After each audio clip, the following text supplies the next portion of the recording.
ભરૂચ ભાજપ દ્વારા લોકસભા મધ્યસ્થ કાર્યાલયનું ઉદ્ઘાટન મંત્રી મુકેશ પટેલ ઉપસ્થિત રહ્યા। સાંસદ રમીલાબેન બારાની પણ ઉપસ્થિતિ। ગુજરાતની તમામ 26 બેઠક ઉપર ભાજપ જીતશે।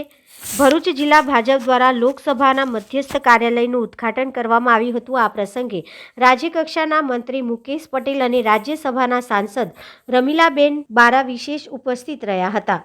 આગામી લોકસભાની ચૂંટણીને લઈને ભાજપ એક્શન મોડમાં આવી ગયું છે। વડાપ્રધાન નરેન્દ્ર મોદીના હસ્તે અયોધ્યામાં રામ મંદિરની પ્રાણ પ્રતિષ્ઠા કર્યા બાદ આજે ગુજરાતની તમામ 26 લોકસભા બેઠક પર મધ્યસ્થ કાર્યાલયનું ઉદ્ઘાટન કરવામાં આવ્યું, ત્યારે ભરૂચમાં પણ મધ્યસ્થ ચૂંટણી કાર્યાલયનું ઉદ્ઘાટન કરવામાં આવ્યું।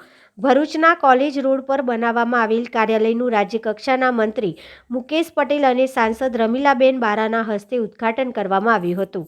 આ પ્રસંગે ભરૂચ જિલ્લા ભાજપના પ્રમુખ મારુતિસિંહ અટોદરિયા, લોકસભા પ્રભારી અજયભાઈ ચોકસી, સાંસદ મનસુખ વસાવા, ધારાસભ્ય ઈશ્વરસિંહ પટેલ, અરુણસિંહ રણા, રીતેશ વસાવા, ડીકે સ્વામી, ધારાસભ્ય અક્ષયભાઈ પટેલ, મોતીલાલ વસાવા, અશોકભાઈ પટેલ, મહામંત્રી નિરલ પટેલ, પૂર્વ ધારાસભ્ય દુષ્યંત પટેલ સહિતના આગેવાનો અને કાર્યકરો મોટી સંખ્યામાં ઉપસ્થિત રહ્યા હતા। આ પ્રસંગે મંત્રી મુકેશભાઈ પટેલે જણાવ્યું હતું કે ગત 2 ટર્મની જેમ આ વખતે પણ ભાજપ ગુજરાતની તમામ 26 લોકસભા બેઠકો પર વિજય હાંસલ કરશે અને તમામ બેઠકો 5 લાખ મતની જંગી લીડથી જીતશે। જીતવાનો પ્રદેશ અધ્યક્ષ CR પાટીલ દ્વારા સંકલ્પ કરવામાં આવ્યો હતો। ભારત વિકાસ યાત્રા થકી આપણે સૌ ગામ ગામ ગયા છે અને આપણા કેન્દ્રની અને રાજ્ય સરકારની કરેલા કામોની વાત આપણે લોકો સુધી પહોંચાડી છે। લોકો તૈયાર છે, પણ હવે ફરી આપણે કમળ લઈને જવાનું છે અને આજે આપણે ગઈકાલે જોયું કે આખો દેશ અને એમાં આપણું ભરૂચ બાકાત રહે ખરું અને સમગ્ર જન સુધી રામની વાત પહોંચી ગઈ છે। કમળ માટે તૈયાર છે, આપણે એમના સુધી પહોંચવાનું છે। ત્યારે વધુ ના કહેતા અહીં આટલી મોટી સંખ્યામાં મારી બહેનો અને ભાઈઓ આવ્યા છે, ત્યારે આપણને અપેક્ષા છે કે CR પાટીલ સાહેબે 5 લાખનો જે ટાર્ગેટ આપે છે એનાથી પાર પણ આપણે કરી દઈશું। આ વાત સાથે અહીંયા મને બોલવાની તક આપી અને મારું સન્માન કર્યું એ માટે જિલ્લા સંગઠન અને આપ સૌનો આભાર માનું છું। જય જય ગરવી ગુજરાત, જય જય ગરવી। સમગ્ર ગુજરાતની અંદર 26 લોકસભાના મધ્યસ્થ કાર્યાલયના ઓપનિંગ આપણા રાષ્ટ્રીય અધ્યક્ષ માન્ય નડ્ડાજીના હસ્તે, આપણા પ્રદેશ અધ્યક્ષ માન્ય CR પાટીલજીના હસ્તે જ્યારે થવા થઈ રહ્યા છે, ત્યારે આપણા ભરૂચ લોકસભાના આજે મધ્યસ્થ કાર્યાલયના ઓપનિંગ વખતે આપણી વચ્ચે ઉપસ્થિત મિત્રો આપણા સંગઠનના મોભી અને બીજું ગૌરવ સાથે કહીશ કે ગઈકાલે રામલલ્લાની પ્રાણ પ્રતિષ્ઠા અને આપણા માન્ય મંત્રી શ્રી મુકેશભાઈ પટેલ જે વન સેતુ ચેતના યાત્રા લઈને નીકળ્યા હતા અને અંબાજી ખાતે પરિપૂર્ણ થઈ ત્યારે 1 લાખથી વધારે આદિવાસીઓ જ્યારે એકત્રિત થયા હતા, એવા મુકેશભાઈને આપણા માધ્યમથી હું અભિનંદન આપું છું। મિત્રો, આજે આપણે વધારે ભાષણ આપણે નથી કર્યું। ભૂતકાળમાં 149 નો હતો ને અરુણસિંહભાઈ કોણ માધવજી સોલંકી કે જે ભરૂચ જિલ્લાના હતા, દક્ષિણ ગુજરાતના હતા, એમનો રેકોર્ડ દક્ષિણ ગુજરાતના અને પ્રદેશના પ્રમુખ એવા CR પાટીલ સાહેબની આગેવાનીમાં 153 સીટ લાવીને પૂર્ણ કર્યો છે। એવું બીજું આહ્વાન આદરણીય પાટીલ સાહેબે આપણને કર્યું છે કે લોકસભાની 26 સીટો આપણે 2 વખત જીત્યા છે, પણ આ વખતે લોકસભાની 26 બેઠકો 5 લાખ પ્લસથી જીતવાની છે।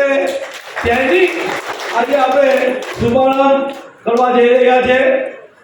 સત્યનારાયણ ભગવાનની કથા સાથે મનસુખભાઈ કાર્યાલયનું ઓપનિંગ થવાનું છે રમીલાબેનના હસ્તે, ત્યારે આપ સૌ પર મને સંપૂર્ણ વિશ્વાસ છે। અત્યાર સુધી 5 વિધાનસભાની વાત કરતા હતા, આજથી આપણે હવે 7 વિધાનસભાની વાત કરીએ। 7, એક ડેડિયાપાડા અને બીજી જે કરજણ। મિત્રો, 7 વિધાનસભાના ભારતીય જનતા પાર્ટીના સૈનિકો જે રીતે મિલિટરીના સૈનિકો બોર્ડર પર દેશની રક્ષા કરે છે, એ જ રીતે તમે લોકસભા ભરૂચની માવજત કરીને રક્ષા કરીને 5 લાખથી વધારે માટે જીતવા માટેનો આપણે સૌ સંકલ્પ કટિબદ્ધ છે, ત્યારે તમારા કાર્યકર્તાઓના અઢાર પરિશ્રમથી આ 5 લાખનો આંકડો આપણે સર કરી શકવાના છે। ત્યારે વધુ ના કહેતા આપણે વારંવાર આવી મિટિંગોમાં મળવાનું છે। તીસરા જોતા હતા આતુરતાથી, જેની માટે કેટલાય સંકલ્પ લીધા હતા, કેટલાય બાધા લીધી હતી। તેમાંની એક જણની બાધા મને યાદ છે। આપણા સૌના વડીલ સરકારના પૂર્વ મંત્રી એવા ભૂપેન્દ્રસિંહજીએ મીઠાઈ નહીં ખાવાની બાધા લીધી હતી। એવા બાધા પૂરી કરાવનાર ગુજરાતના સપૂત સમગ્ર દુનિયામાં, દેશમાં જ નહીં દુનિયામાં ગુજરાતનું નામ રોશન કરનાર આપણા સૌના સન્માનીય વડાપ્રધાન નરેન્દ્રભાઈ મોદી સાહેબના કલ્પોથી ગઈકાલે જ અયોધ્યા ખાતે નિજ મંદિરમાં રામલલ્લાનું પ્રાણ પ્રતિષ્ઠા પૂર્ણ થઈ છે। આપણે સૌ એના સાક્ષી બન્યા છે। અહીંયા કેટલા એવા બેઠેલા છે કે જેને 90માં 92માં કાર સેવા કરી હતી। એમને વિચારતા હતા કે અમારા જીવતા જીવ રામ મંદિરનું નિર્માણ થશે કે નહીં। મિત્રો, कांग्रेसना लोग कहता था कि मंदिर तो बनाएंगे लेकिन तारीख नहीं बताएंगे। आ 56 चाटी वाला नरेंद्रभाई मोदी साहेबे तारीख पण बताવી દીધી અને એનું પ્રાણ પ્રતિષ્ઠા પણ એમણે જાતે કરી। એવા નરેન્દ્રભાઈ ગઈકાલે પ્રાણ પ્રતિષ્ઠા મહોત્સવ સંપન્ન થઈ છે। આપણે સૌ એના સાક્ષી બન્યા છે। આપણી વચ્ચે 2 ચરણમાં બેઠક થનાર છે। પ્રથમ ચરણમાં સંગઠન અને બીજા ચરણમાં ચૂંટાયેલા। તો એની સૂચના પણ તમને મળશે। આપણા ક્લસ્ટરના પ્રભારી પ્રદીપસિંહ જાડેજા સાહેબ એ બેઠક લેનાર છે। તો જેમ સૂચના મળશે તે પ્રમાણે તમારે અહીંયા ઉપસ્થિત રહેવાનું છે। પાર્ટી હવે કલાક પહેલા પણ આપણને કાર્યક્રમ આપશે। તે કાર્યક્રમ સુપર ડુપર સાથે આપણે સંપન્ન કરવાનો છે। ફરીથી સૌનો અહીંયા આવકાર કરીને ભારત માતા કી જય શ્રી રામ, જય શ્રી રામ। અસ્તુ ભારત માતા કી જય, વંદે માતરમ, જય જય ગરી હતા કે ઝઘડિયા વિધાનસભામાં ભારતીય જનતા પાર્ટીનો કોપો લહેરાશે કે નહીં। અને વાસ્તવમાં આપણા સૌ પૂર્વજોના ત્યાગ અને બલિદાનના ફળ સ્વરૂપે ઝઘડિયામાં પણ ગગો લહેરાયો। એવા ધારાસભ્ય શ્રી રીતેશભાઈ વસાવા। મિત્રો, વડાપ્રધાન નરેન્દ્રભાઈ મોદી સાહેબ જે કામ કરી છે દેશની અંદર, અને જે બધી યોજનાઓ, જેમ અમારા મારુતિસિંહે ઉલ્લેખ કર્યો કે અમારા અરુણસિંહ બાપુ જે રીતે સરકારી યોજના ઘર ઘર સુધી પહોંચાડે, વર્ષોથી પહોંચાડે છે, એમ આપણા ગામની અંદર સરકારની એક પણ યોજનાનો લાભાર્થી બાકી ના રહી જાય એ જોવાની આપણા બધા સૌની ફરજ છે। આપણે જોયું છે અત્યારે દેશના વડાપ્રધાન મોદી સાહેબે જે આદિમ જ્ઞાતિના લોકો છે જેના માટે વર્ષોથી આપણે પણ કોંગ્રેસની સામે લડ્યા હતા, અને એ આદિમ જાતિને ન્યાય આપવાનું કામ આપણા દેશના વડાપ્રધાન નરેન્દ્રભાઈ મોદી સાહેબે કર્યું છે।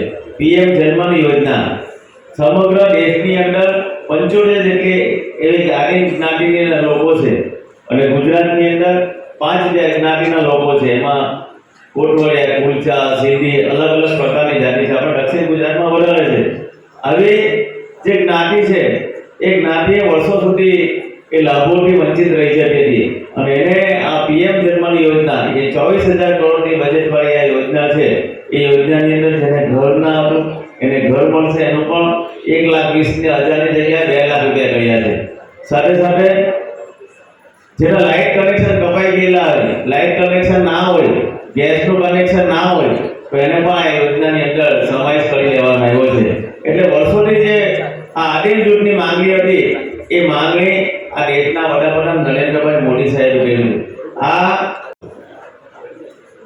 આજે ભગવાન સ્વામિનારાયણના મંદિરની અંદર પાટણની અંદર બેસીને આજે ભરૂચ કાર્યાલયનું ઓપનિંગ થતું હોય, આપણા માટે ગર્વની વાત છે.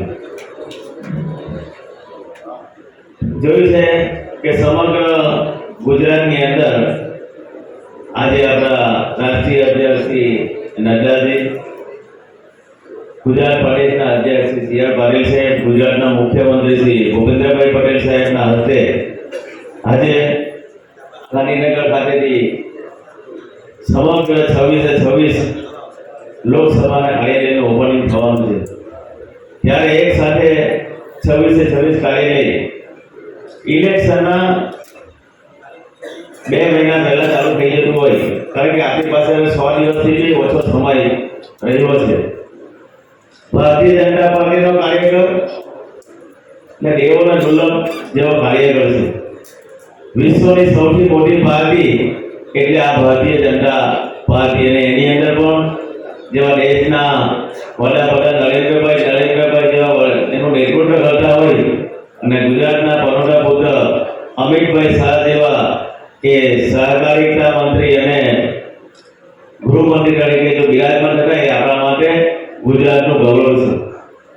અને જે રીતે ગઈકાલે આ ભારત દેશની અંદર એક નવા યુગનો પ્રારંભ થયો છે. આવનારી કેટલીઓ પેઢી, 100 પેઢીથી વધુ એ યાદ રાખશે આ દેશના વડાપ્રધાન નરેન્દ્રભાઈ મોદી સાહેબ, કે આ સમયના દેશના વડાપ્રધાન નરેન્દ્રભાઈ મોદી સાહેબ હતા. એમણે 500 વર્ષ પછી ભગવાન શ્રી રામને આ અયોધ્યાના જન્મસ્થાને બિરાજ્યા હતા. કોણ હતા? એ દેશના વડાપ્રધાન નરેન્દ્રભાઈ મોદી સાહેબ હતા. આદિકાળ સુધી આ આખો યુગ એમને યાદ રાખવાનો છે. નું ઉદ્ઘાટન થઈ રહ્યું છે.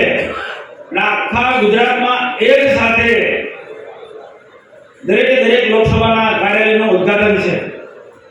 એટલે 26 લોકસભા આપણે જીતવાના છે, પણ નક્કી છે. કાર્યાલયનું ઉદ્ઘાટન એટલે સમજી લેવાનું કાર્યકર્તા ભાઈ બહેનોએ કે ચૂંટણીની તૈયારી માટે સંપૂર્ણ રીતના આપણે સજ્જ થવાનું છે. અને ખૂબ ઓછા સમયની અંદર આ લોકસભાની ચૂંટણી આવવાની છે.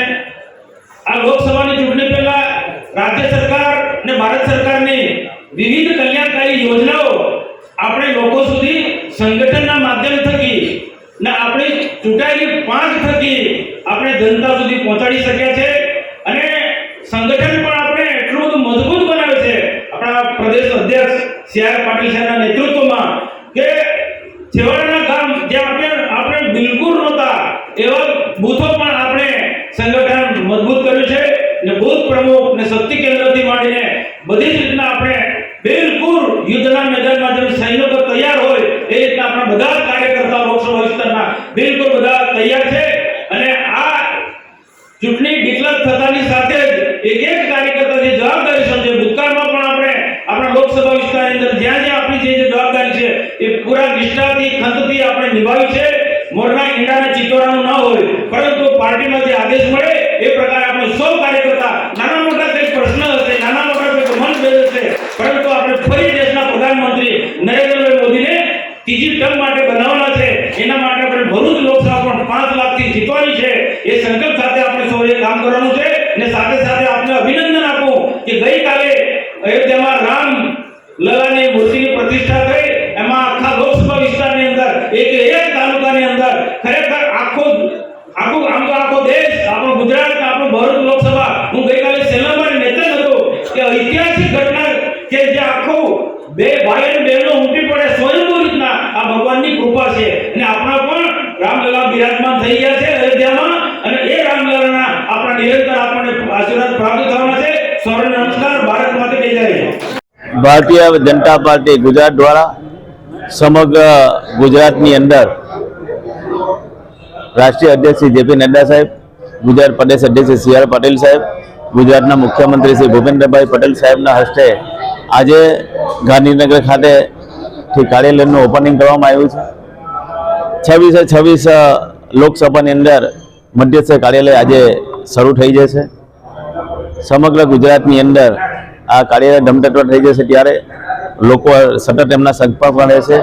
ગઈકાલે જે દેશના વડાપ્રધાન નરેન્દ્રભાઈ મોદી સાહેબે 500 વર્ષથી જેની રાહ જોતા હતા એ રામ જન્મભૂમિની અંદર ભગવાન શ્રી રામના પ્રાણ પ્રતિષ્ઠા કરીને સમગ્ર દેશની અંદર રામ નામની જે ભક્તિ જગાવી છે અને ગઈકાલથી જ આ ભારત દેશની અંદર એક નવા યુગની શરૂઆત થઈ છે.